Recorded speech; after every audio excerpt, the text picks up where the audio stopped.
Hola, welcome to Viva Tutor.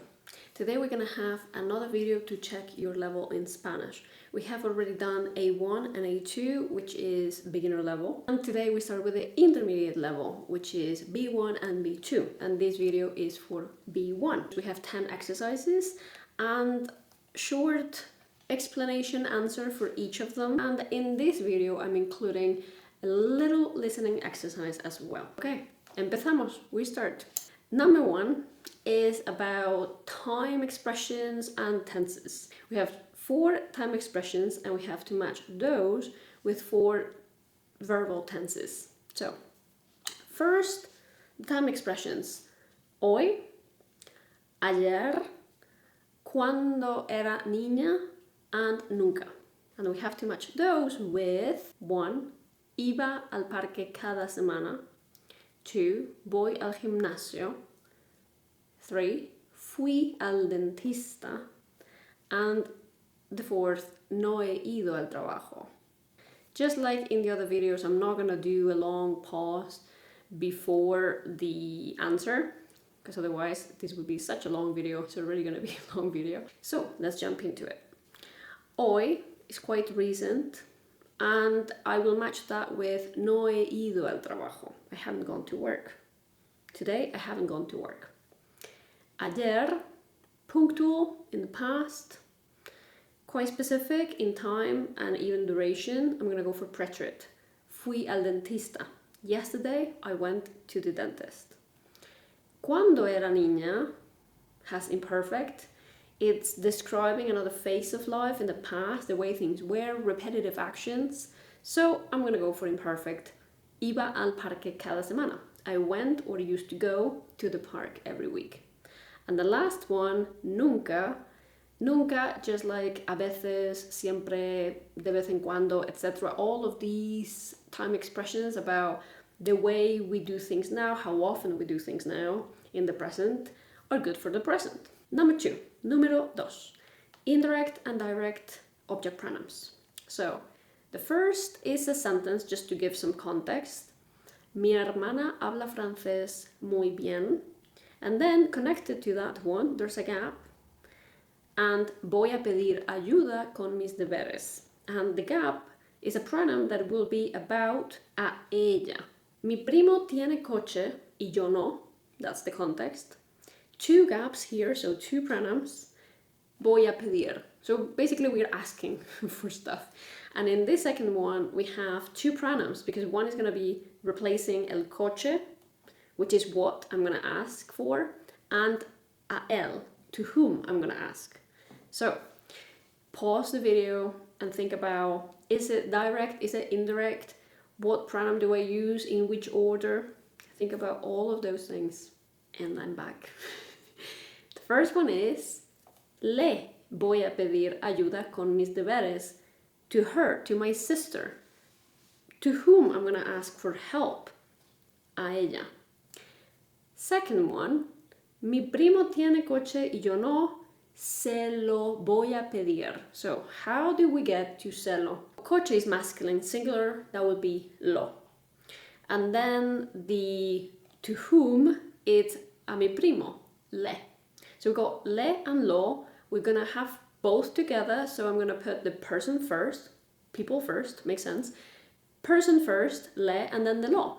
When we have a direct and an indirect object pronoun together, and both of them start with the nel, what we do is the le or les, we change for se. And so we have celo, celas, celo, cela, celos, celas. In this case, celo voy a pedir. I'm gonna ask it to him.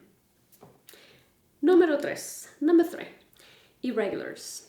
Irregulares, present and preterite. So, for present, yo. Yo, I'm conjugating into conducir and elegir, those 2 verbs.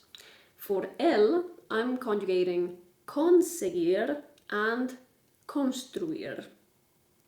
And then for preterite, yo, again, I'm doing hacer, decir, tener, and ver, those 4 verbs. And for ellos, also in preterite, I'm conjugating dormir and pedir.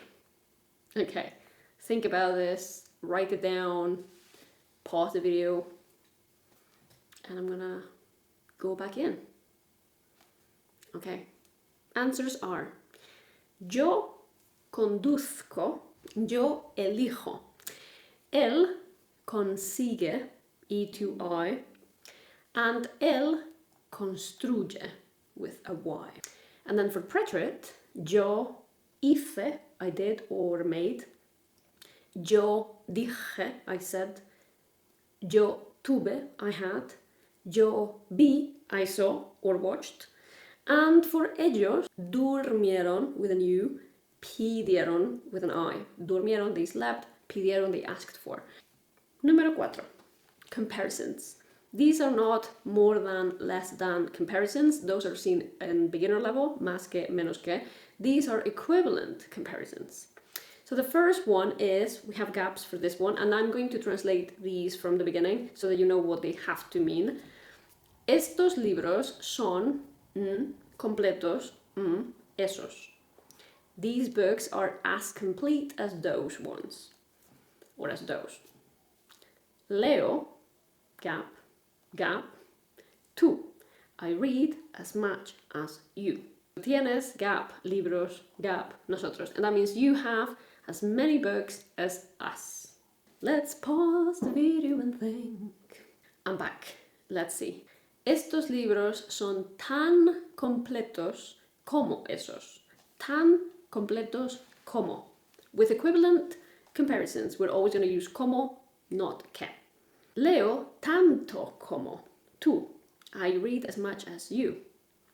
And tienes tantos libros como nosotros. You have as many books as us. Number 5, número 5. Pronoun or not. We're choosing a reflexive pronoun or not. We have a gap in each of the 6 sentences, and you can choose to put a reflexive pronoun in there or not, depending on the meaning of the verb. Okay, first, preocupo fácilmente. 2, gap. Bañamos al perro una vez a la semana, we could add. Third, gap. Enfadé con mi hermana. The next 2 are the same verb. One is perdí en Londres, and the other one is perdí las llaves. The last one is ¿sientes bien? It's a question. ¿Sientes bien? Let's pause.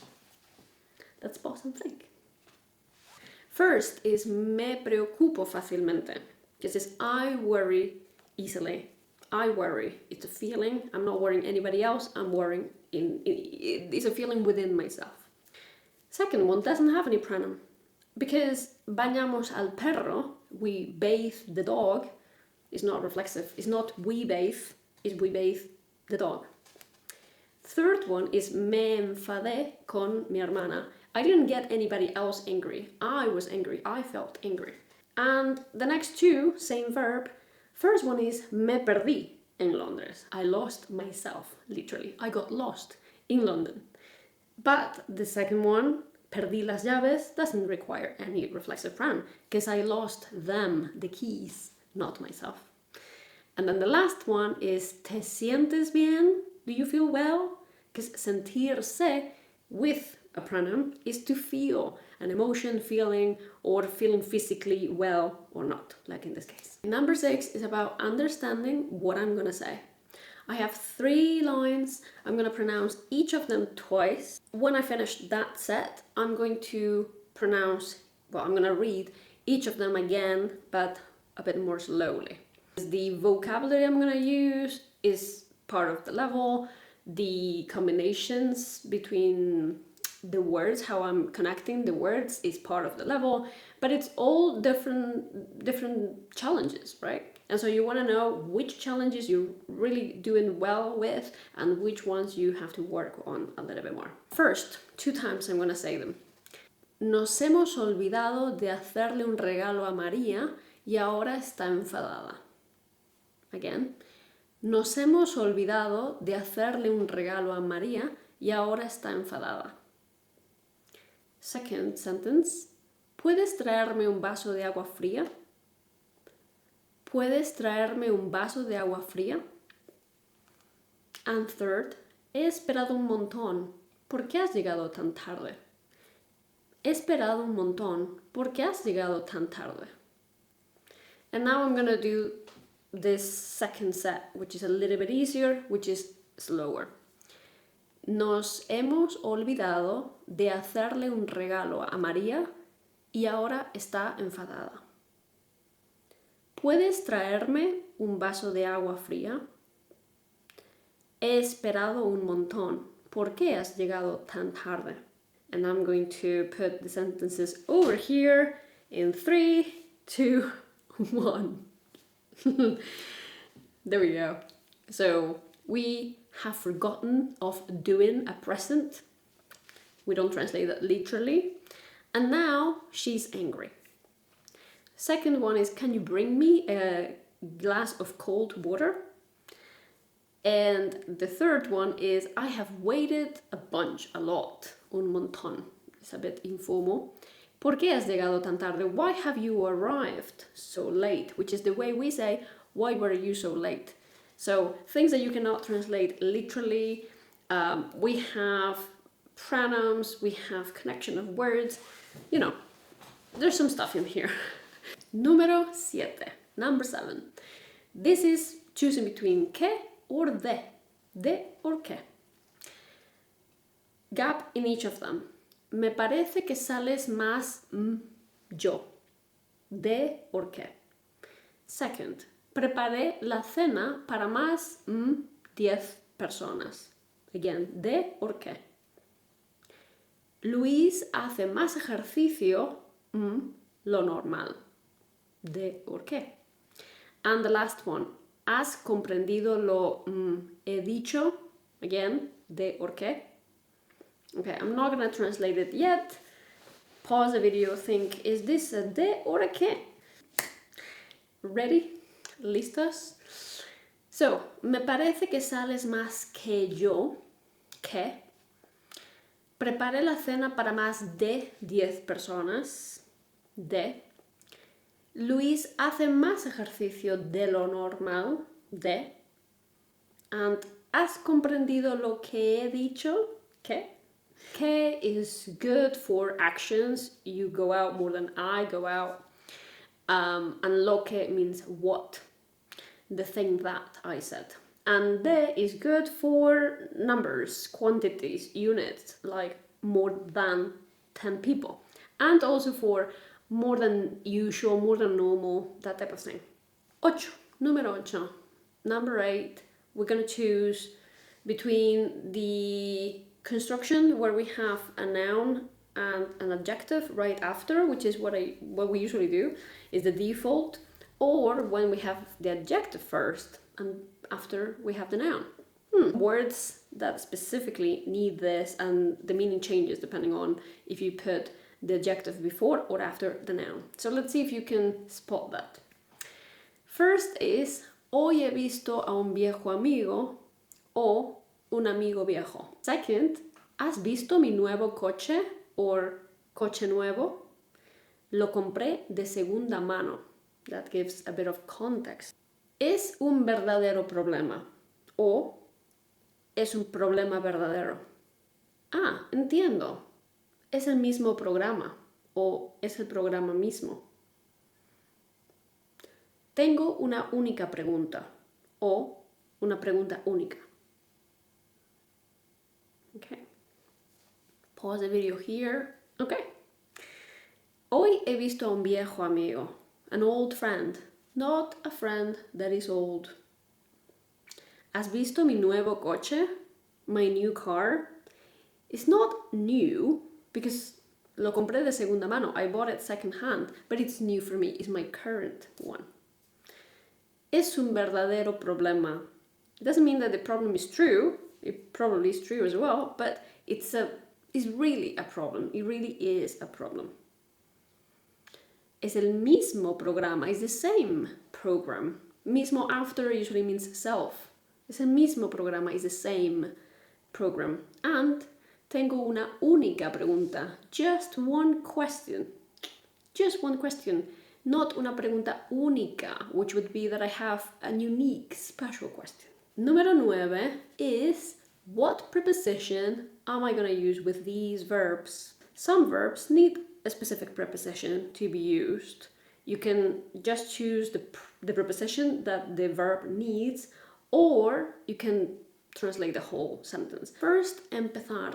They started to sing. Aprender. I learned to ride a bike with my cousin. Enamorarse. He fell in love with Clara. The next one is llevarse bien. I get along with my classmates. Next one is cuidar. Can you take care of my cat? And last one, terminar. At what time did you finish writing the report? Okay, let's pause, think about it, take your time, especially if you're going to write down the whole thing and translate the whole thing, but even if you're just conjugating the verbs. Okay, answer time.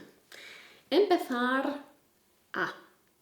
The sentence would be, empezaron a cantar in preterite. Aprender a as well. Aprendí a montar en bici con mi primo. Enamorarse de. He fell in love with Clara. Se enamoró de Clara. Preterite, and this is a reflexive verb. Se enamoró de Clara. Llevarse bien, to get along. Me llevo bien con mis compañeros de clase. Me llevo bien, also reflexive. Cuidar can have a or de. So, puedes cuidar a mi gato o puedes cuidar de mi gato. And the last one is terminar, which is de. Terminar de. ¿A qué hora terminaste de escribir el informe? The report. Last one, número 10. This is an advanced version of ser and estar, because ser and estar starts with beginner level. But when we have some adjectives that can be used with both ser and estar, that is a little bit of a higher level of that same topic, and I think that should be something you're familiar with in A2, but we're testing that there's no problem with it and that is automatic, or it makes sense, you don't have to really check to know this at this level. So we're choosing between one or the other. First, Raúl es o está muy interesado. Siempre piensa en sus intereses. That's the context or the meaning. Soy o estoy muy orgulloso de ti. Laura es o está mala. Tiene un resfriado. That's the explanation. ¿Eres o estás seguro? Puedes pensarlo. Somos o estamos listos para empezar. And estas gambas son o están muy ricas. Okay, think about it, pause. I'm going to explain now. Raúl es muy interesado. Es una persona interesada. As the context says, he only thinks or always thinks about his interest. So he's a self-interested person. It's a quality. It's not that he's interested in something. Estoy muy orgulloso de ti. It's not that I'm a proud person, it's that I am proud of something or someone, of you. Laura está mala. She's not bad. She's not a bad person or a bad something. She's just not doing well. She's ill. It's an informal way of saying that someone is ill. Tiene un resfriado. She has a cold. ¿Estás seguro? Puedes pensarlo. ¿Estás seguro? Are you sure? Eres seguro means that you're confident. Sure of yourself. Estar seguro is to be sure of something. Estamos listos para empezar. Estar listo is to be ready. Ser listo is to be smart. And the last one is going to be estas gambas están muy ricas. Because usually we use estar rico for to be tasty, food, and ser rico is to be rich. Someone that is rich, or rich as like a culture that is rich. Rich is ser, and tasty is estar. Okay, that is all. Let me know in the comments below how it went. If you did really well on this test, or pretty well on this test, you might want to check the V2 video, the V2 level video. If it's not posted yet, it will be soon. I will have it around me and linked down below when it's ready. And if you did okay-ish or not very well in this level, you might check the A2, which I will put down below as well, or again, around me. Subscribe if you're new to the channel, like if you liked, and I will see you back with another video. Hasta pronto. Ciao.